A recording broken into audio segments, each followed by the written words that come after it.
Welcome you all at rank plus channel. और हम लेके आए हैं 5 के पंच में इस bar is matter around us pure को। आज हम करेंगे 5 मार्कर के 5 क्वेश्चन का डिस्कशन और किस तरह के क्वेश्चन आ सकते हैं इस चैप्टर से। इस सेशन के बाद आपको उसका आइडिया लग जाएगा। So I hope you guys are excited enough कि स्टार्ट करते हैं मैम, बिल्कुल बिना किसी देरी के क्वेश्चन डिस्कशन शुरू करते हैं और देखते हैं यहाँ से किस टाइप के क्वेश्चन आते हैं। केमिस्ट्री में मोस्टली बच्चों को बहुत डर लगता है न्यूमेरिकल से, क्योंकि केमिस्ट्री में न्यूमेरिकल पोर्शन वैसे भी कम होता है, अभी तक तो बहुत कम होता है आप लोगों के लेवल पे, एंड यू फील लाइक कि बहुत डिफिकल्ट होता है। और इस चैप्टर में थोड़े से न्यूमेरिकल आ जाते हैं, बहुत ज्यादा नहीं बट हल्के फुल्के न्यूमेरिकल टच हो जाते हैं इस चैप्टर में। सो यहाँ पे घबराने की बात नहीं है, क्योंकि बहुत ही ईजी तरीके से हम सब कुछ सॉल्व करने वाले हैं। तो शुरू करते हैं। सबसे पहले फर्स्ट क्वेश्चन जो आया है वो आया है आपका केमिकल चेंज और फिजिकल चेंजेस पे। केमिकल चेंजेस वो चेंजेस होते हैं जब हम कोई भी चेंज कर रहे हैं या कोई भी बदलाव कर रहे हैं और आफ्टर द बदलाव जो भी हमें मिल रहा है वो कुछ नया है, कोई नया प्रोडक्ट बन गया है, तो वो क्या होता है बेटा, that is a chemical change. Physical change वो होता है कि जब बदलाव तो हुआ बट कुछ ज्यादा वहां पे कुछ नया नहीं बना, बस एक फॉर्म से दूसरे फॉर्म में चला गया है। जैसे कि स्टेट ऑफ मैटर को हम बदलते हैं, गैसेस से लिक्विड पे चला तो गया है लेकिन पानी पानी ही रहेगा, वो होते हैं फिजिकल चेंज। ओके, तो यहाँ पे हमें बताने कुछ ऑप्शन दिए और बताना है कि कौन सा फिजिकल चेंज है और कौन सा केमिकल चेंज है। तो एक एक करके डिस्कस करते हैं। जहां पे नया प्रोडक्ट बनेगा वहां पे हम बोल सकते हैं केमिकल चेंज है। तो पहला क्वेश्चन है rising of hot air over a radiator. काम कैसे करता है रेडिएटर, टेक्निकली काम कैसे करता है देखते हैं। तो क्या होता है बेटा, जैसे हॉट रेडिएटर है ये क्या करता है, कूल एयर को क्या करता है, गर्म करता जाता है। और गर्म एयर क्या होती है, हल्की होती है तो वो ऊपर जाती है, एंड इस तरह से रेडिएटर क्या करता है, काम करता है। ओके, हॉट एयर क्या होती है, हल्की होती है इसलिए ऊपर चली जाती है, तो इस तरह से रेडिएटर क्या कर रहा है, काम कर रहा है। तो यहाँ पे वो क्या कर रहा है टेक्निकली, अगर मैं पानी यहाँ पे भर दूं, पानी है रेडिएटर में, तो वो क्या करेगा, सिर्फ उसको चेंज ही तो कर रहा है, गर्म ही तो कर रहा है ना। तो यहाँ पे ये तो आपका फिजिकल चेंज के अंदर आ जाएगा, ये तो आपका फिजिकल चेंज में आ जाएगा।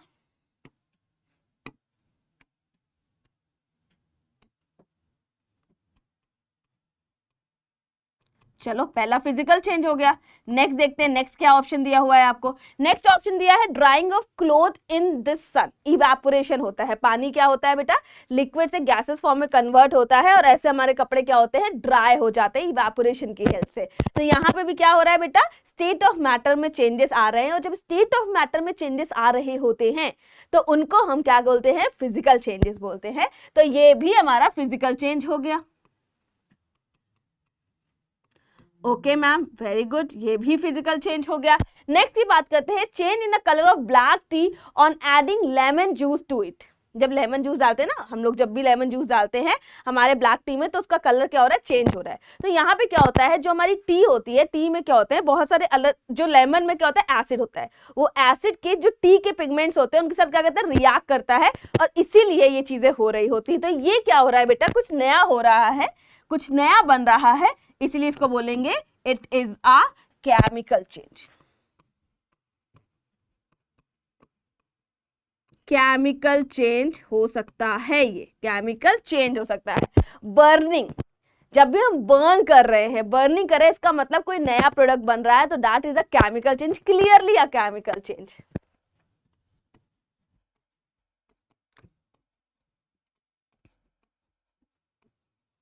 है ना, बर्निंग कर रहे हैं, जला रहे हैं उसको। Churning of milk cream to get butter, होता है ना, मत्ते हैं उसको बोलते हैं, हिंदी में मथ रहे हैं, ऐसा होता है।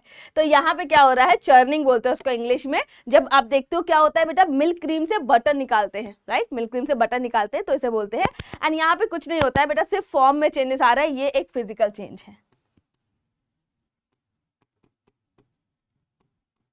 ये क्या है, एक फिजिकल चेंज है। तो आई होप आपको ये समझ आ गया है। सारे आपने जो भी गेस किए थे बढ़िया किए थे। कमेंट सेक्शन में गेस करते हुए अपने ऑप्शन भी लिख के जाना कि हाँ मैम हमने सही गेस किया है, बिल्कुल सही आंसर दिया है, हमें समझ आ गया है। ओके, कमेंट सेक्शन में पक्का बताना, आई will read the comments. Okay, next question की बात करते हैं। Question number 2, in 500 ml of water 30 gram of glucose and 20 gram of, यहाँ पे क्या है, कॉमन सॉल्ट डाला गया है, ठीक है, जिनको डिसॉल्व कर दिया है। Okay done. हमें क्या कैलकुलेट करना है, concentration of glucose and common salt in term of mass by mass percentage, हमें डेंसिटी भी दे दी गई है, ठीक है। हमें यहाँ पे डेंसिटी भी दे दी गई है, हमसे क्या बोला गया है 500 ml पानी लिया है। तो एक काम करते हैं, अगर मैं यहाँ पे बात करती हूँ 500 ml पानी तो ले लिया हमने, बिल्कुल सही बात है, हमने 500 ml पानी भी ले लिया, सब कुछ हो गया है। अब क्या करेंगे, है ना। तो अगर मैं मास की बात करती हूँ, मास की बात करती हूँ जो प्रेजेंट है, okay, if I talk about, ये गिवन है बेटा, ये डेटा गिवन है आपका, ओके, मैंने यहां बनाया नहीं है, डेटा गिवन है। अगर मैं बात करती हूं मास ऑफ ग्लूकोज, ठीक है, present in solution,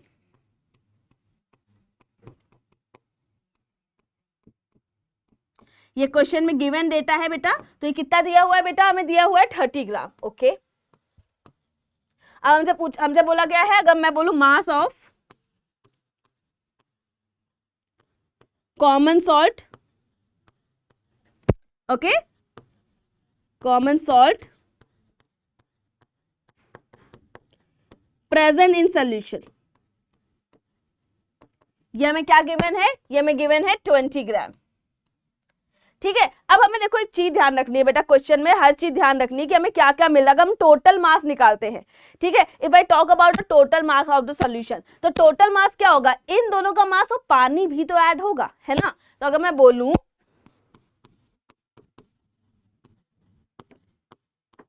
total mass of the solution, तो बेटा याद रखना पानी के अंदर इनको डाला गया है तो पानी भी ऐड ऑन होगा, तो ये हो जाएगा 500 प्लस 30 प्लस 20, टोटल आ जाएगा आपका, टोटल आ जाएगा बेटा 550, मैं ये लिख देती हूँ 550 ग्राम, ठीक है। अब हमसे पूछा गया पहला ग्लूकोज बताना है आपको मास बाय मास। अगर मैं ग्लूकोज बोलूं मास बाय मास में, बेटा हमें क्लियर है मास बाय मास परसेंटेज अगर हम निकालते हैं, फॉर्मूला होता है मास बाय मास परसेंटेज का, that mass of solute upon mass of solution into 100। और एक चीज और बेटा बहुत क्लियरली याद रखना कि यहाँ पे जो मास ऑफ सॉल्यूशन है, ये मास ऑफ सॉल्यूशन यहाँ पे होता है सॉल्यूट का मास प्लस सॉल्वेंट का मास। तो इट इज वेरी इंपॉर्टेंट कि आपको ये क्लियर होना चाहिए कि सॉल्यूशन में सॉल्यूट एंड सॉल्वेंट दोनों को ही डाला गया है, ओके। तो अब हमारे पास अगर मैं ग्लूकोज की बात करती हूँ, पहले वाले की बात करूँ कि मुझे ग्लूकोज का निकालना है, तो ग्लूकोज हमें कितना गिवन था बेटा, ग्लूकोज हमें टोटल गिवन था कितना 30 ग्राम, ठीक है। तो हमने अगर मास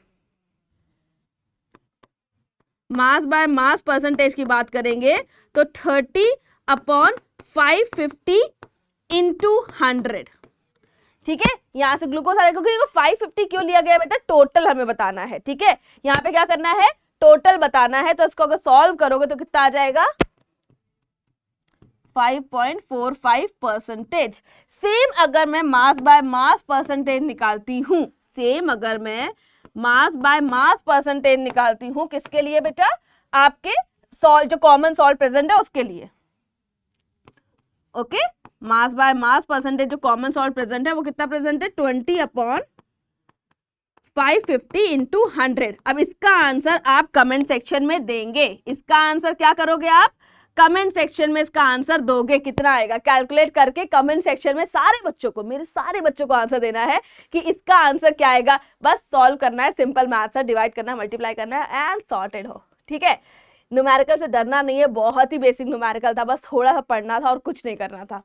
नेक्स्ट क्वेश्चन की बात करें, ये क्वेश्चन तो फेवरेट क्वेश्चन होता है, इस चैप्टर का फेवरेट क्वेश्चन है कि भाई आप बता दो ट्रू सॉल्यूशन में एंड कोलाइटरल्स में एंड द सस्पेंशन में डिफरेंस टेबुलर फॉर्म में, ये आता ही आता है।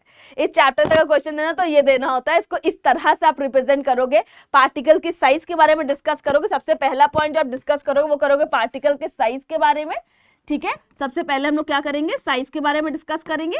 साइज के बारे में डिस्कस करने के बाद हम लोग करेंगे किस टाइप का मिक्सचर है, तो दूसरे पेन से लिखती हूं। सबसे पहला पॉइंट आप क्या करोगे, साइज के बारे में डिस्कस करोगे। दूसरा पॉइंट आप क्या डिस्कस करोगे बेटा, टाइप ऑफ मिक्सचर कैसा है ये, ठीक है। और किसके बारे में डिस्कस कर सकते हो कि पार्टिकल के साइज विजिबल है कि नहीं है नेकेड आई से, ये होगा। इसके बाद अगर हम बात करते हैं तो टिंडल इफेक्ट की बात करेंगे, फिल्ट्रेशन की बात करेंगे, फिल्ट्रेशन की बात करेंगे, पार्टिकल साइज की बात करेंगे, पार्टिकल विजिबिलिटी की, पार्टिकल विजिबिलिटी की बात करेंगे, यहां पे टिंडल इफेक्ट, ठीक है, यहां पे क्या करेंगे, टिंडल इफेक्ट की बात करेंगे, और एक एग्जांपल दे दोगे। सॉर्टेड है, सॉर्टेड है, इस तरह से आंसर दे रहा है। याद रखना बेटा, इनके बेसिस पे आप तीनों को डिस्क्राइब करोगे, इट्स वेरी इंपॉर्टेंट। इनके बेसिस पे आप क्या करोगे, आप तीनों को डिस्क्राइब करोगे एंड तब एक आइडियल परफेक्ट आंसर फ्रेम हो पाएगा, ठीक है। अब आपको पता ही होगा कि भैया जो ट्रू सोल्यूशन होता है वो होमोजीनियस होते हैं, हमारे कोलाइडल सोल्यूशन जो होते हैं वो हेट्रोजीनियस होते हैं, एंड सस्पेंशन भी हेट्रोजीनियस होते हैं। इसके बाद कहते हैं, अब बताओ, एक बार बताओ, ट्रू सोल्यूशन है, पार्टिकल का साइज बहुत छोटा है, डेफिनेटली नेकेड आई से विजिबल नहीं होगा। कोलाइडल की अगर मैं बात करूं, उसका भी पार्टिकल का साइज बड़ा है ट्रू सॉल्यूशन में, पर इतना नहीं कि हमें दिख जाए। सस्पेंशन में हमें आराम से दिखेगा, कोई दिक्कत नहीं आएगी। अब फिल्ट्रेशन की बात करें तो डेफिनेटली ट्रू सॉल्यूशन में फिल्ट्रेशन नहीं कर सकते, पार्टिकल का साइज बहुत छोटा है। कोलाइडल में भी अगर हम बात करते हैं तो नहीं हो पाता है फिल्ट्रेशन नॉर्मल फिल्टर पेपर से। सस्पेंशन आराम से होगा, बहुत आराम से होगा, कोई दिक्कत नहीं आएगी। टिंडल इफेक्ट की बात करें बेटा, पार्टिकल का साइज इतना बड़ा होना चाहिए कि लाइट की स्कैटरिंग कर पाए। अगर वो स्कैटरिंग करने के लिए केपेबल है, अगर वो स्कैटरिंग करने के लिए केपेबल है तो टिंडल इफेक्ट शो होता है। तो यहाँ पे टिंडल इफेक्ट शो नहीं होगा। यहाँ पे कोलाइडल में भी टिंडल इफेक्ट की हम बात करें तो यहाँ पे शो हो जाता है, पार्टिकल साइज इतना बड़ा होता है कि वो स्कैटरिंग कर पाता है। एंड अगर मैं बात करूं सस्पेंशन की, सस्पेंशन में क्या होता है बेटा, अगर हम लोग थोड़ी देर के लिए रख देते हैं तो सेडिमेंटेशन हो जाता है, मतलब पार्टिकल नीचे बैठ जाते हैं, और जब पार्टिकल नीचे बैठ जाएंगे तो ऊपर आपका क्या बचेगा, सॉल्वेंट, सॉल्वेंट बचेगा, तो वहां पे स्कैटरिंग में दिक्कत आती है। तो हम अगर नॉर्मल पार्टिकल घूम रहा है तो टिंडल इफेक्ट पॉसिबल हो पाता है, ठीक है। ऐसे ही करके आप एग्जांपल लिखोगे and you are good to go with the perfect answer for this question, right. Next question करते हैं। नेक्स्ट क्वेश्चन है यहाँ पे, that student were asked to prepare 10% mass by mass sugar solution in water as a part of an experiment. Ramesh prepared the solution by dissolving 10 gram of sugar in 100 gram of water। Ramesh ने क्या किया बेटा, 10 ग्राम लिया है and 100 ग्राम पानी मिलाया, मतलब ये हमारा क्या है, सॉल्यूट है और ये हमारा सॉल्वेंट है, ठीक है। इसके बाद while Sarika made it by dissolving 10 gram of sugar in water to make 100 gram of solution। अब हमसे पूछा क्या है, इसका सॉल्यूट और इसका सॉल्वेंट में यहाँ पे हम बात करते हैं, while Sarika made it dissolve 100 gram like 10 gram of sugar in water to make 100, ठीक है। क्वेश्चन में ट्रिक है, समझो। हमें लगा, एक बार के लिए मुझे भी लगा कि सेम है, और क्वेश्चन भी वही आ गया कि are the concentration of two solution the same. हम लिख देते हैं यस, क्योंकि हमें लग रहा था यहाँ पे लिखा है, यहाँ भी 10 ग्राम है, यहाँ भी 10 ग्राम शुगर है, यहाँ भी 100 ग्राम वाटर है, यहाँ भी 100 ग्राम वाटर है, इसका मतलब सेम हो गया मैम, बिल्कुल सॉर्टेड है, यस हो जाएगा। क्या मास बाय परसेंटेज कैलकुलेट करेंगे, एक ही का तो करना पड़ेगा, दो का तो करना नहीं पड़ेगा। एक यहाँ पे हुक था, वो ये था बेटा, यहाँ पे लिखा है सॉल्यूशन बनाने के लिए रमेश ने क्या किया है, 10 ग्राम शुगर को 100 ग्राम ऑफ वाटर में डाला है, ठीक है। 10 ग्राम शुगर को 100 ग्राम वाटर में डाला है। अब दूसरा ट्रिक देखो, Sarika made it by dissolving like 10 gram of sugar, 10 gram of sugar to water to make it 100 gram, मतलब कि उसने 90 ग्राम वाटर का इस्तेमाल किया है। क्लियर। तो यहाँ पे इसका आंसर हो जाएगा नो, क्योंकि अगर सॉल्यूट अलग है, चलो हमने बोला सॉल्यूशन दोनों का 100 ml में 110 है और उसका 100 है, चलो हटा देते हैं उस कॉन्सेप्ट को, सॉल्यूट ही अलग, सॉल्यूट सेम है, सॉल्वेंट यहाँ पे हमने जो किया है वो कम ज्यादा किया है, तो यहाँ पे एक मामला खराब हो जाएगा।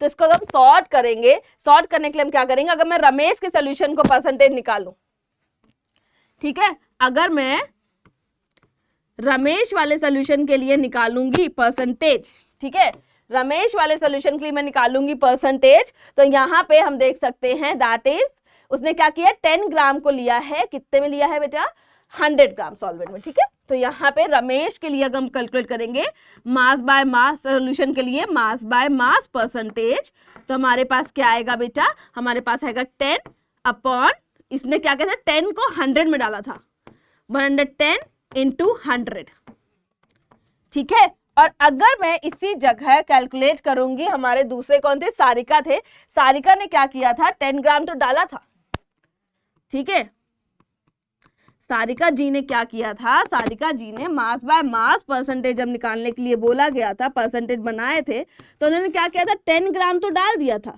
लेकिन 100 ग्राम तक बनाने के लिए डाला था, मतलब 90 डाला था। ठीक है, तो ये आ जाएगा 10 ग्राम। ठीक है, क्लियर।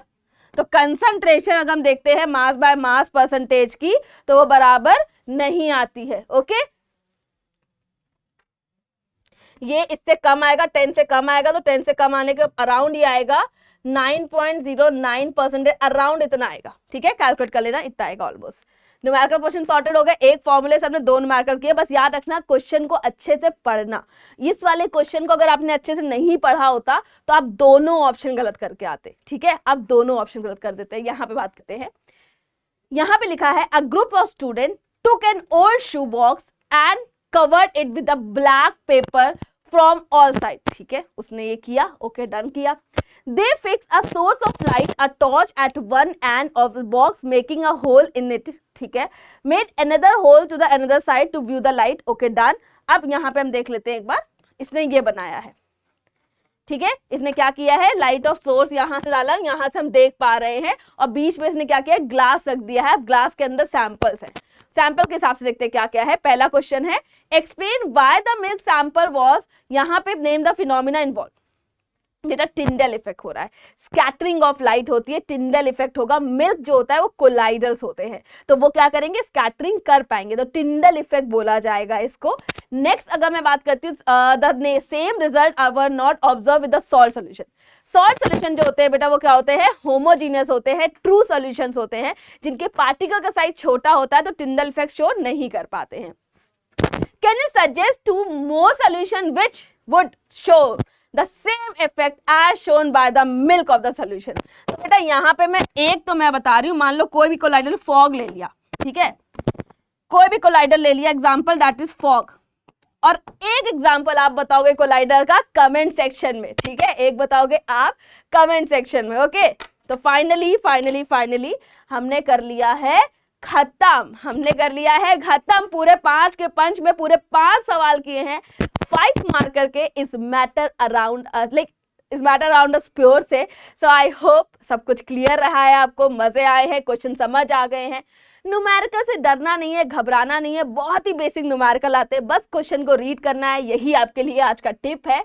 इसके अलावा जो जो पूछा है कमेंट सेक्शन में आंसर देने हैं, मैं कमेंट रीड करूंगी after the class, so don't be feel like अरे मैम तो रीड ही नहीं करेंगी, I will read each and every comment. Okay, चलो bye bye guys, take care, ध्यान रखो अपना।